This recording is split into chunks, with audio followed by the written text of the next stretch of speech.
자, 앞서서 살펴봤던 실습 문제 중에 구슬치기 시뮬레이션에 대해서 한번 살펴보도록 하겠습니다.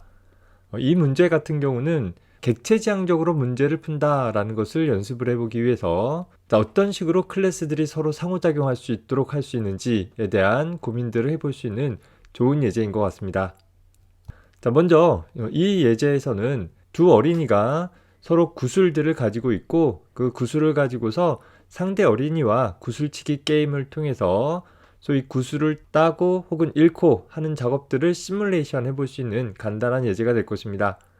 따라서 우리는 두 어린이 객체를 생각을 해볼 수 있고 첫 번째 어린이는 구슬 15개를 두 번째 어린이는 구슬 9개를 보유하고 있는 상황에서 첫 번째 게임에서는 어린이 1이 어린이 2의 구슬을 획득을 하는, 즉 어린이 1이 승자가 될 것이고 어린이 2는 패자가 되어지는 것이죠.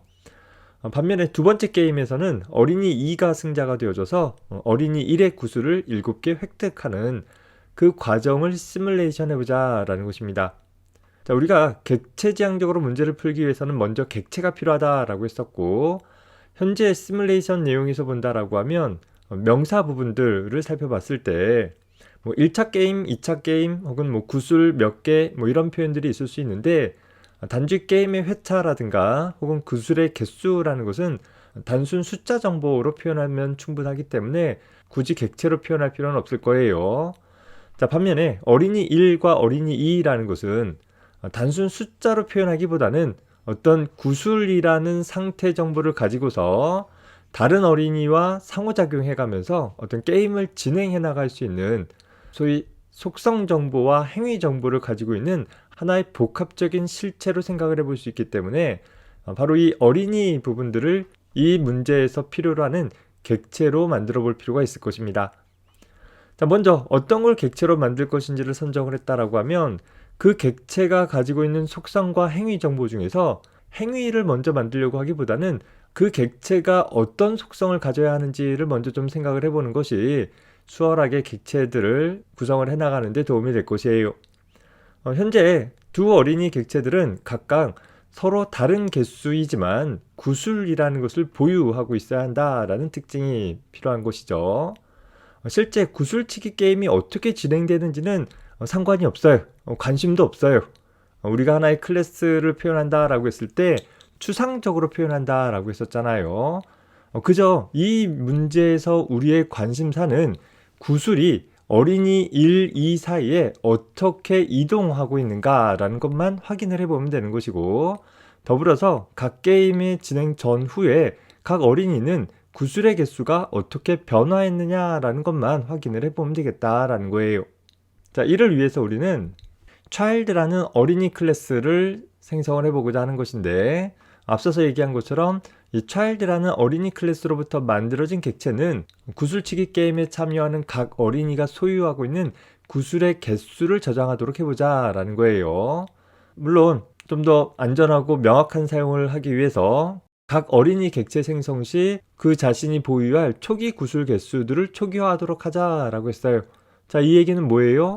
객체 생성 시 초기 값을 설정할 수 있도록 하자. 즉, 생성자를 두어서 일정한 값이 두는 것이 아니라 인자 있는 생성자를 두어서 각각의 어린이들은 초기 구슬 개수들을 스스로 설정할 수 있도록 해보자 라는 거예요. 자, 더불어서 각 어린이의 구슬 개수는 0개 이상이다 라는 표현이 있었어요. 자, 구슬치기 게임을 해가지고서 구슬을 걸고 내가 건 구슬만큼을 잃고 따고 이런 작업들을 수행을 할 수 있는데, 때에 따라서 어떤 어린이가 마지막에 승부수를 걸기 위해서 자신의 모든 구슬들을 다 걸었으나 게임에 져서 자신의 모든 구슬들을 다 잃어버릴 수 있을 거예요. 다만 내가 가지고 있는 구슬 개수 이상 잃어버리는 일은 허용하지 말자라는 생각도 한번 해볼 수 있을 거예요. 소위 어린이들 사이에 간단한 놀이인데, 내가 구슬을 잃었으니까 너는 나한테 약속어음을 써줘 라든가 차용증을 써줘 이런 건 너무 잔혹하잖아요. 그래서 각각의 어린이는 게임에 건 구슬이 내가 가지고 있는 보유 개수보다 더 많다 하더라도 내가 가지고 있는 구슬 개수 이상으로 상대방에게 지불하는 일은 없도록 처리해보는 일이 필요할 것입니다. 다시 말해서 각 어린이의 구슬 개수의 재고는 반드시 0 이상이어야 하는, 음수값이 되도록 허용하지 않도록 처리해주는 일이 필요할 것이다 라는 것을 생각을 해봅시다. 자, 이런 구술 개수라는 상태를 가지고서 각 어린이 객체들이 할 수 있는 행위들은 무엇이 있는가 보면, 구슬치기라는 놀이를 통해서 내가 게임에서 이기면 패자 어린이로부터 구슬을 받는 일을 수행을 해서 내 구슬의 보유 개수를 늘릴 것이고, 내가 게임에서 지게 되어지면 내가 가지고 있는 구슬 중 일부를 승자 어린이에게 제공해 줌으로써 내 구슬을 잃는 작업들이 필요하게 될 거예요. 즉, 게임을 통해서 우리는 구슬의 개수가 늘어나고 줄어들고 하는 일들이 일어날 것이고, 내 구슬의 개수가 늘어나고 줄어드는 행위는 현재 나라는 어린이 객체 외부에서 내 속성을 함부로 접근하도록 하기보다는 내 구슬의 개수는 내 안에서만 접근할 수 있도록 사적인 영역에 두되, 내 구슬의 개수를 게임이라는 어떤 공식적인 행위를 통해서 다른 어린이와 주고받을 수 있도록 구현을 해보자 라는 거예요. 쉽게 얘기해서 누군가가 야, 너 구슬 내놔 해가지고서 구슬을 함부로 뺏어갈 수 있는 가능성은 차단을 해버리자 라는 것이죠. 자, 그렇다라고 한다면 우리가 앞에서 살펴봤듯이 객체 지향 언어에서는 각각의 객체가 스스로 자신의 일을 해주도록 작성하는 것이 필요하다라고 했어요. 즉, 승자 어린이는 자신의 구슬 개수를 스스로 늘릴 수 있어야 될 것이고, 마찬가지로 패자 어린이는 자신의 구슬의 개수를 스스로 감소시킬 수 있어야 할 것이다 라는 거예요. 자, 물론 구슬의 개수를 늘린다라든가 구슬의 개수를 줄인다라는 것은 그저 그냥 공중에서 아무것도 없는 무에서 유를 창조해내는 그런 일들이거나, 혹은 내가 가지고 있는 것이 어느 순간 4차원의 세계로 사라져버리는 그런 일들이 아니라 승자 어린이와 패자 어린이의 상호작용을 통해서 일어날 것이다 라는 것을 하나 생각을 해봐야 될 것이에요. 즉, 승자 어린이는 패자 어린이로부터 취한 구슬 개수만큼 늘릴 수 있는 것이고, 또 패자 어린이는 승자 어린이에게 자신이 게임에 건 구슬 개수, 혹은 그 구슬 개수가 혹시 자신이 보유한 개수보다 모자르다라고 한다면 자신의 전체 개수를 제공해 주는 것으로 게임을 마무리해 주면 되겠다라는 것입니다. 자, 더불어서 각각의 어린이 객체들이 제대로 구슬치기 게임을 통해 가지고서 구슬의 개수들이 변화했는지들을 확인해 볼 수 있도록 하기 위해서 각 어린이 객체는 현재 자신이 가지고 있는 구슬 개수를 표시할 수 있도록 할 수 있는 그런 기능이 제공이 되어지면 될 것이에요. 다시 얘기해서 현재 어린이라는 객체를 가지고서는 우리는 승자 어린이도 패자 어린이도 모두 다 만들 수 있을 것이요, 구슬치기 게임에 참여하는 각 어린이 객체들을 만들기 위해서 필요한 속성으로는 각각 자신의 구슬의 개수라는 것을 유지하도록 하되, 그 구슬의 개수들을 안전하게 변화시킬 수 있도록 게임에 이겼을 때 호출되는 메서드와 게임에 졌을 때 호출되어지는 메서드가 제공되어 줄 필요가 있을 것이고, 그 메서드들을 통해서 승자 어린이와 패자 어린이들은 안전하게 자신의 구슬들을 주고받는 행위들을 수행을 해나가면 될 것이다 라는 거예요. 그리고 추가적으로 자신의 상태를 표시해 줄 수 있는 기능을 가지면 현재 우리가 작성하고자 하는 구슬치기 게임 시뮬레이션을 위해서는 충분한 구현이 되어질 것입니다. 자, 이렇게 우리가 어떤 문제를 풀고자 한다라고 한다면 내가 작성할 문제를 통해서 내가 작성할 문제가 무엇을 해야 하는지를 좀 더 구체화할 필요가 있을 것이고, 그 과정 중에서 어떤 객체가 필요한지, 자, 보통 문제에서 요구되어지는 명사 부분들 혹은 명사구 부분들을 가지고서 객체가 되어질 대상을 찾으면 되는 거예요. 단순 숫자 정보나 단순 문자열로 표현되어질 수 있는 거면 그렇게 표현하면 되는 것인데, 좀 복합적인 속성과 행위를 담고 있는 실체가 있다라고 한다면 그걸 객체로 만들자라는 거예요. 하나의 프로그램 내에서는 객체가 하나만 존재할 수도 있지만 더 많은 경우에는 여러 개의 객체가 있을 수는 있으니까 그런 것들이 어떤 것들이 있는지를 각각 식별을 해주고, 각 식별되어진 객체들에 대해서 속성은 무엇이 필요한지, 또 그 속성과 연관된 행위는 무엇이 필요한지를 추상적으로 표현을 해주면 된다라는 것을 잘 기억을 해두기 바랍니다. 자, 문제를 작성을 하기 위해서 생성되어진 프로젝트에 먼저 클래스를 하나 추가해 봅시다. 자, 마우스 오른쪽 버튼 눌러 가지고서 새로 만들기를 클래스 선택해 주면 되겠죠. 현재 클래스 이름은 child라는 클래스를 두고, 현재 이 클래스를 생성하면서 동시에 패키지를 지정해 본다라고 하면 여기 패키지 경로에다 써줘도 돼요. 특별히 지정하지 않으면 디폴트 패키지에 이 클래스를 만들겠다라는 의미가 될 것입니다. 예를 들어서 우리는 exam 밑에 bid라는 패키지를 하나 만들어 보도록 해봅시다. 자, 그러면 기본적으로 exam.bid라는 패키지 아래 child라는 클래스가 추가가 된 것을 볼 수 있겠죠. 자, 더불어서 그렇게 생성되어진 클래스는 기본적으로 패키지 키워드를 통해서 exam.bid라는 패키지에 포함되어진 클래스다라는 것이 명시적으로 표현이 될 거예요. 자, 이 상태에서 현재 child라는 클래스가 갖는 기본적인 속성은 하나의 정수값으로 구슬 개수를 유지할 필요가 있다라고 했었습니다. 따라서 정수형 변수로 numOfBid라는 변수를 하나 지정을 해도 돼. 현재 이 시뮬레이션 내에서 가장 중요한 정보는 각 어린이의 구슬 개수들의 변화인 거잖아요. 따라서 현재 이 구슬 개수라는 정보는 현재 어린이 클래스 내부에서만 접근되어질 수 있도록 하고 외부에서는 직접 접근하는 것을 차단할 수 있도록 하기 위해서 접근 지정자를 private으로 설정을 해줍시다. 자, 더불어서 각 어린이 객체는 객체를 생성함과 동시에 스스로 적절한 초기 값을 갖도록 해주자라고 했기 때문에 생성자를 하나 지정을 해줘야 되겠죠. child라는 생성자를 정의를 하겠는데 다음과 같이 인자 없는 그리고 아무 동작도 하지 않는 생성자는 사실 정의해주지 않더라도 디폴트 생성자라고 해서 자동으로 제공이 되어지긴 하죠. 더불어서 인자 없는 생성자를 두면서 아무 동작도 하지 않는 대신에 특정한 값을 갖도록 설정하는 일은 얼마든지 가능할 거예요. 다만 이렇게 설정을 하게 되어지면 모든 어린이 객체가 초기 구슬 개수가 10개로 설정되어지다 보니까 역시 10개를 갖고 있지 않는 어린이에 대해서는 별도로 구슬 개수를 설정해주는 일들을 처리를 해줘야 될 것입니다. 그러지 말고 각각의 객체 생성 시 하나의 초기 값으로 구슬 개수를 설정해 준다라고 하면 소위 인자 있는 생성자 형태를 사용을 해줘야 되겠죠. 따라서 매개 변수 목록으로 numOfBid라는 매개 변수를 하나 갖는 생성자를 정의해 볼 수 있을 것입니다. 자, 다만 이렇게 정의를 해놓고 나면 이제 이 함수 안에서는 멤버 변수도 numOfBid, 매개 변수도 numOfBid가 되는 거죠. 하나의 함수 내에서 이렇게 서로 다른 영역의 변수들의 이름이 중복되어진다라고 한다면 마지막에 만들어진 이름이 먼저 우선시에서 사용되어진다라고 했었고 멤버 변수는 객체가 생성되어질 때 매개 변수는 함수가 호출되어질 때 생성되어지니까 나중에 만들어진 건 매개 변수잖아요. 그래서 매개 변수가 우선시에서 이클립스 내에서 하이라이트 되었다라는 것은 같은 이름으로 식별되어진다라는 것을 나타내 주게 되는 것입니다. 얘는 스펠링이 같지만 하이라이트가 안 된다라는 것은 이 공간에서는 numOfBid와 멤버 변수 numOfBid는 다른 변수이다라는 것을 명시적으로 확인해 볼 수도 있을 거예요. 자, 매개 변수로 받은 값들을 우리는 어떻게 해줘야 돼요?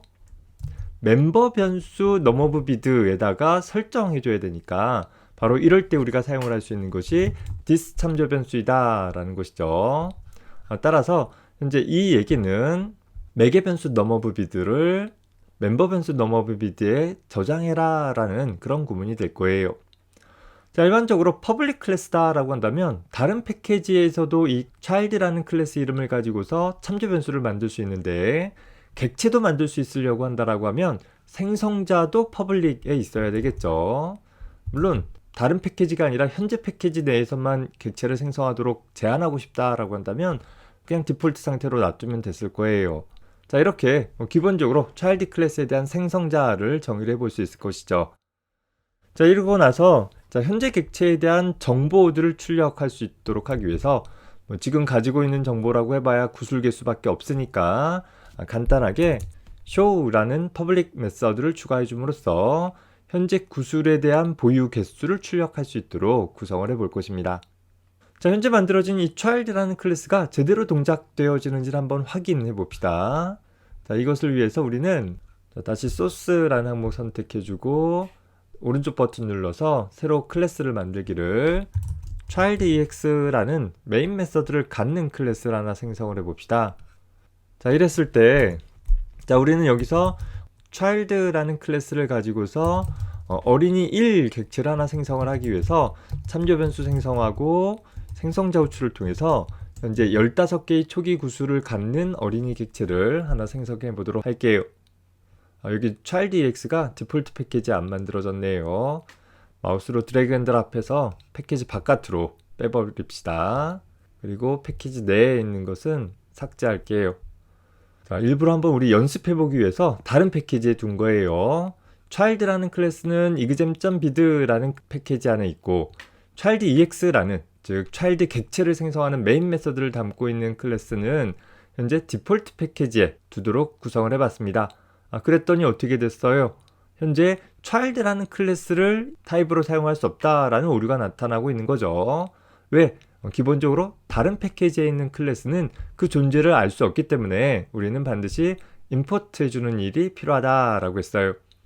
더불어서 임포트 했을 때 생성자도 퍼블릭 도메인에 있기 때문에 자연스럽게 생성자 호출도 가능한 것을 볼 수 있습니다. 자, 이 상태에서 우리가 child1에 대해서 show해라 라는 호출을 해주게 되어지면 실행을 해볼까요? 현재 첫 번째 어린이의 구슬 보유 개수는 15개다 라는 식으로 내가 지정한 만큼의 구슬을 갖고 있는 어린이 객체가 만들어졌다 라는 것을 확인해 볼 수 있는 것입니다. 그렇다라고 하면 우리는 같은 관점에서 두 번째 어린이 객체도 하나 만들어 볼 수 있겠죠. child2라는 어린이가 있고 이 어린이는 초기에 9개의 구슬을 갖고 있다 라고 했을 때 자, 우리는 이렇게 두 어린이 객체를 하나의 공통의 클래스 child라는 것을 이용을 해서 생성을 해볼 수 있게 되는 것입니다. 그래서 어린이 1의 보유 개수는 15, 어린이 2의 보유 개수는 9라고 표현이 되어지겠습니다.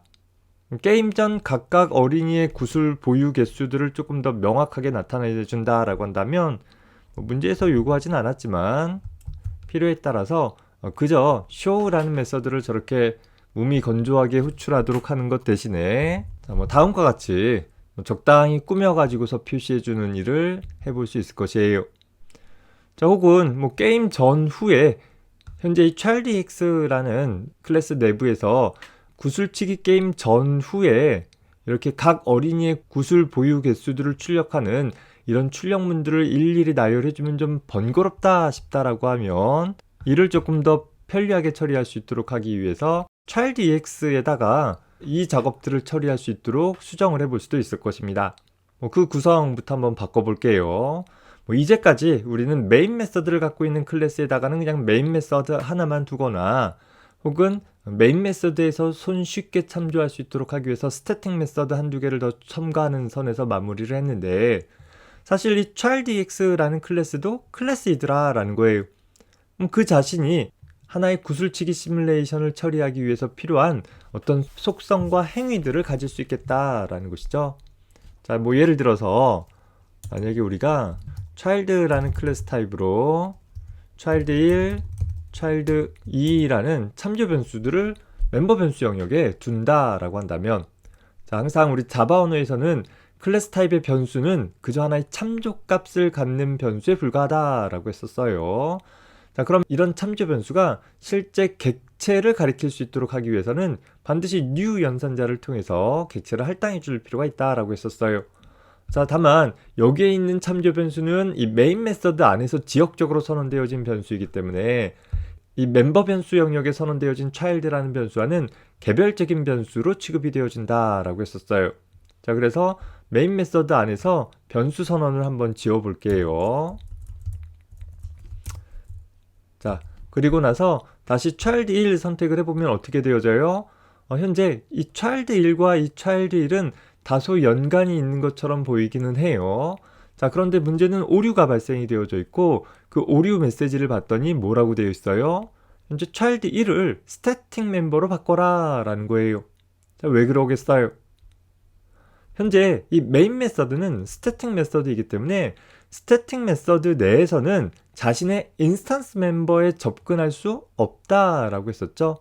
따라서 이 스태틱 메서드인 메인 메서드에서 child1이라는 인스턴스 멤버에 대한 참조 변수에 접근하기 위해서는 얘가 반드시 스태틱 멤버여야만 가능하다라는 거예요. 자, 그렇다라고 해서 얘를 스태틱 멤버로 바꿔야 하느냐 생각해 볼 여지가 있는데 물론 이 예제에서는 바꿔도 상관은 없어요. 하지만 만약에 우리가 이런 시뮬레이션들을 여러 차례 수행할 필요가 있다라고 한다면 이 childex라는 클래스 이름이 좀 별로네요. 우리 클래스 이름을 바꿔봅시다. childex를 마우스 오른쪽 버튼 눌러가지고서 리팩터 하기를 리네임해서 bidsim이라고 해볼까요? finish 눌러주게 되면 이 childex라는 부분에 대해서 bidsim이라는 클래스 이름으로 일괄 바뀌어졌죠. 자, 이 bidsim이라는 클래스는 하나의 구슬치기 시뮬레이션을 할 수 있는 클래스이다 라는 것이고, 그런 구슬치기 시뮬레이션에서 필요한 어린이 객체들을 이 child라는 클래스 객체로 만들어서 사용을 하는 것인데, 만약에 얘를 스태틱 멤버로 바꿔버리게 되어지면 어떻게 되어지느냐? bidsim으로는 오로지 한 사례에 대한 구슬치기 시뮬레이션 밖에는 못한다라는 거예요. 뭐 예를 들어서 동네에 여러 어린이들이 토너먼트 형태로 1번 어린이와 2번 어린이, 3번 어린이와 4번 어린이가 각각 구슬치기 시뮬레이션을 한다라고 했을 때 그 1, 2번 어린이의 구슬치기 게임과 3, 4번 어린이에 대한 구슬치기 게임을 모두 bidsim이라는 클래스로 표현할 수는 있지만 얘가 스태틱 멤버가 되면 그 1, 2와 3, 4가 가리키는 어린이들이 서로 공유하게 되어지는 문제가 발생하게 되는 것이죠. 자, 그래서 이런 문제들을 좀 해결을 하기 위해서는 이클립스에서 제안한 대로 해당하는 멤버를 스태틱 멤버로 만들어 버리는 것이 아니라 이 스태틱 메서드 내에서 그 자신의 인스턴스 멤버에 접근하지 못하는 이유는 뭐라고 그랬었어요? 인스턴스 멤버, 즉 객체가 아직 만들어지지 않았기 때문에 그렇다라고 했었잖아요. 그러면 어떻게 좀 되느냐? 객체를 만들면 된다라는 거예요. 자, 이 안에다가 하나의 sim이라는 객체를 하나 만들어 가지고서 그 만든 sim이라는 객체에 대해서 이제 sim이라는 객체 안에 가보면 child 1, 2라는 참조 변수가 멤버 변수 영역에 만들어져 있을 거 아니에요. 그래서 우리는 그저 이렇게 접근을 해주면 된다라는 것입니다. 이젠 sim이라는 객체 안에 있는 child 1이라는 참조 변수에다가 어린이 객체를 만들어라. 여기에 저장이 되어지는 거겠죠. 마찬가지로 sim이라는 참조 변수가 가리키는 객체 안에 있는 child2에 두 번째 어린이에 대한 객체를 생성해서 넣어주어라 라고 하면 이렇게 각각 연결이 되어질 수 있다라는 것입니다. 불필요한 부분들은 정리를 해보도록 할게요. 자, 결국 우리는 두 어린이 객체를 만든 것이죠. 자, 그리고 나서 이 두 어린이에 대한 역시 각각의 상황들을 출력할 수 있도록 하기 위해서 이 동작들을 여기서 직접 호출하는 것 대신에 현재 이 bidsim이라는 클래스의 멤버 변수 영역에다가 show라는 함수를 하나 두어 봅시다. 내가 show라는 함수를 호출하면 두 어린이, 즉 child1이라는 참조 변수와 child2라는 참조 변수가 가리키는 객체에 대한 정보들을 적절한 형태로 출력해 주어라 라는 형태로 구성을 해볼 수 있는 것이죠. 자, 여기서 보면 child1이라는 것은 show도 인스턴스 멤버, child1도 인스턴스 멤버이기 때문에 여기서는 특별한 참조 없이 직접 해당하는 참조 변수에 접근할 수 있다라는 점에 유의를 해줘야 될 것이에요. 자, 프로그램을 다시 한번 실행을 해볼게요. 아무것도 수행이 되어지지 않는 것은 왜 그래요? 메인 메서드에서 객체만 생성했지 show 메서드로 호출하지 않았잖아요. 자, 그래서 우리가 show 메서드에서 정의한 내용들이 출력될 수 있도록 하기 위해서는 게임 전 보유 개수다라는 것을 show라는 메서드를 꼭 게임 전에만 호출할 건 아니니까 메인 함수 쪽에서 호출을 하고 sim.show라는 함수 호출을 통해서 게임 전 보유 개수를 출력할 수 있도록 해봅시다. 자, 실행을 해보면 다음과 같이 게임 전 보유 개수가 어린이 1은 15개, 어린이 2는 9개이다 라는 것을 나타내 볼 수 있을 거예요. 두 어린이의 구술 개수를 초기화할 수 있었고 또 두 어린이의 상태 정보들을 출력할 수 있었어요. 자, 이제 남은 것은 뭐냐면 두 어린이가 서로 게임을 진행하는 일들이 필요할 거예요. 자, 게임을 진행을 한다 라는 행위가 필요하긴 하는데 사실 이 시뮬레이션 내용에서는 게임을 진행한다로 뭉뚱그리기보다는 어린이 1이 구슬을 획득했다, 뭐 어린이 2가 구슬을 획득했다와 같은 표현들을 사용을 했어요. 물론 그 획득했다라는 결과는 게임의 결과이기는 해요. 그런데 좀 더 구체화되어져서 어떤 작업이 필요한가 보면 현재 child라는 어린이 입장에서는 승자 어린이가 패자 어린이로부터 구슬을 획득하는 행위가 필요하다라는 것을 생각해 볼 수 있는 거예요. 따라서 자, 어린이 클래스에 추가되어질 필요가 있는 것은 승자 어린이가 패자 어린이로부터 구슬을 획득해 나가는 과정을 처리할 수 있는 일이 필요하겠더라 라는 것이죠.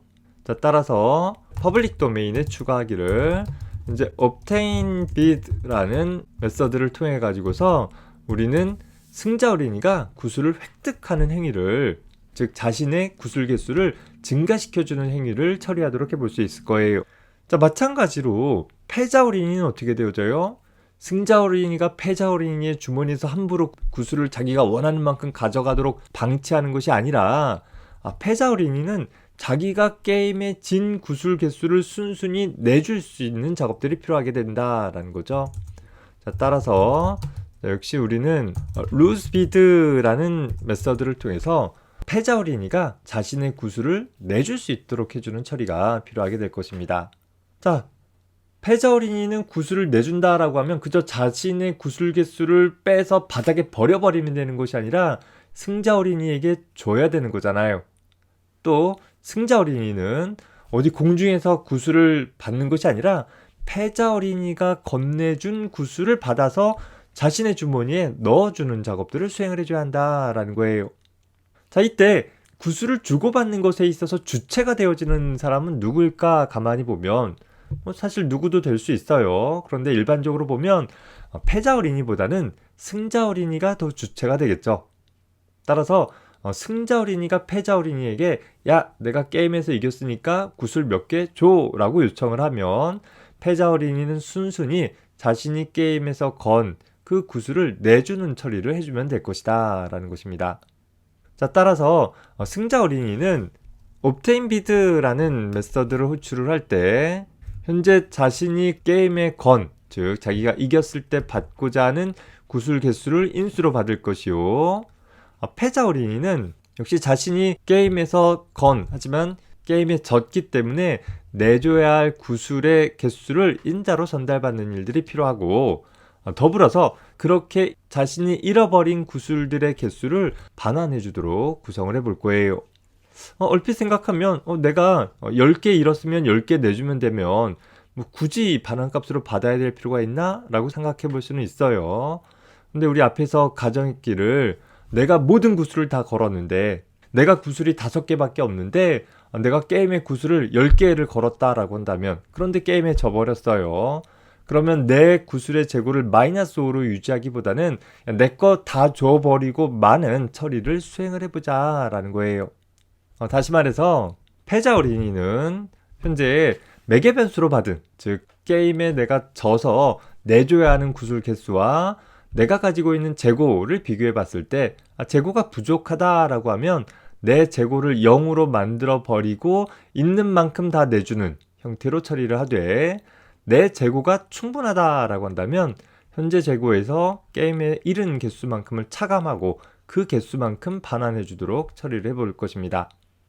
즉, 이 lose bid라는 함수가 반환하는 값은 일반적으로 이 값과 같은 값이 반환이 되겠죠. 하지만 때에 따라서 내가 구슬이 없는 경우에 내 재고가 0이 되는 순간에는 이 lose bid보다 더 작은 값을 반환하는 경우가 있을 수도 있다라는 거예요.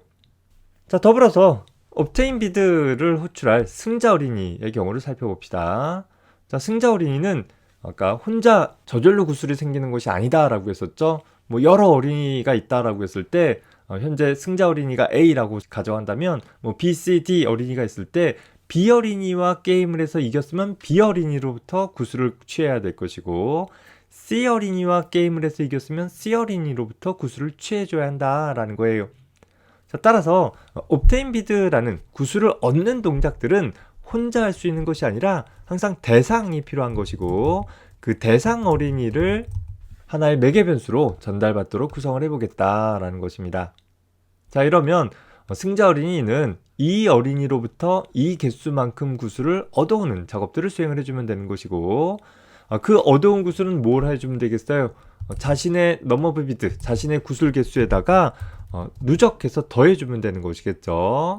우리는 어린이 객체로부터 구슬을 얻어오는 작업은 어떻게 해온다? 함부로 뺏어오는 것이 아니라 lose bid라는 함수를 통해 가지고서 현재 내가 게임에 건 구슬 개수만큼을 획득해 오도록 해주되, 만약에 lose bid가 반환해주는 값이 내가 요청한 값보다 적다라고 한다면 차용증을 써주는 것이 아니라 그저 패자 어린이가 준 만큼만 내 구슬 개수에 추가하도록 하고 그 어린이와의 게임을 마무리하는 것으로 구성을 해보겠다라는 것입니다.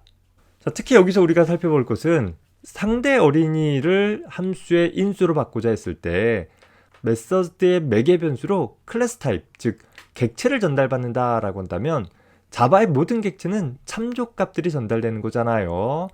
따라서 함수 내부에서 어떤 메서드 호출을 통해서 대상 객체의 속성을 바꾸게 되어지면 현재 함수 호출 시 전달한 실인수 객체가 직접 영향을 받게 되어진다라는 것을 좀 잘 눈여겨봐 두기 바랍니다.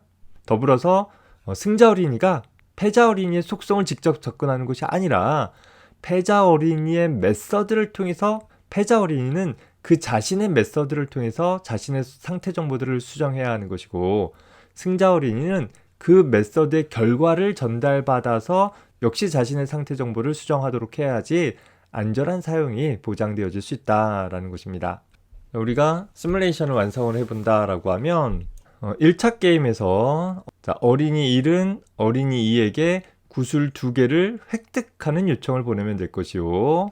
2차 게임에서 어린이 2는 어린이 1에게 구슬 7개를 획득하는 처리를 수행을 해주면 된다라는 것입니다. 다만 현재 우리가 작성한 이 부분이 현재 이 bidSim이라는 클래스 내부에서 정의한 child라는 참조 변수가 인스턴스 멤버로 되어 있다 보니까 이렇게 객체를 생성하고 그 생성되어진 객체의 참조 변수를 통해서 접근하는 게 좀 복잡하다 싶다라고 하면 그때는 어떻게 보면 되겠어요?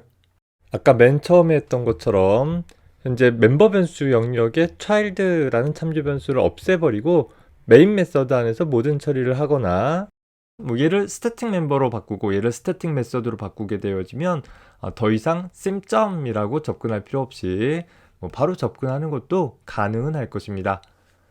워낙 간단한 예제이다 보니까 이 자체가 메인 함수 쪽이 오히려 더 복잡해 보이긴 하는데 다양한 구성이 있을 수 있고 각각의 구성마다 어떤 차이점들이 있는가 좀 눈여겨보되 다시 한번 강조하지만 객체지향적으로 프로그램을 처리한다라고 했을 때는 그저 각각의 객체에 대한 메서드들을 호출하고 그 결과를 전달받아서 다른 객체에다가 중계해 주듯이 주고받고 넘겨주고 넘겨받고 하는 것이 아니라 여기 나와 있는 것처럼 하나의 객체가 다른 객체와 직접 상호작용할 수 있도록 해주는 것이 좀 더 바람직한 선택이 될 수 있다라는 것을 잘 눈여겨봐 두기 바랍니다.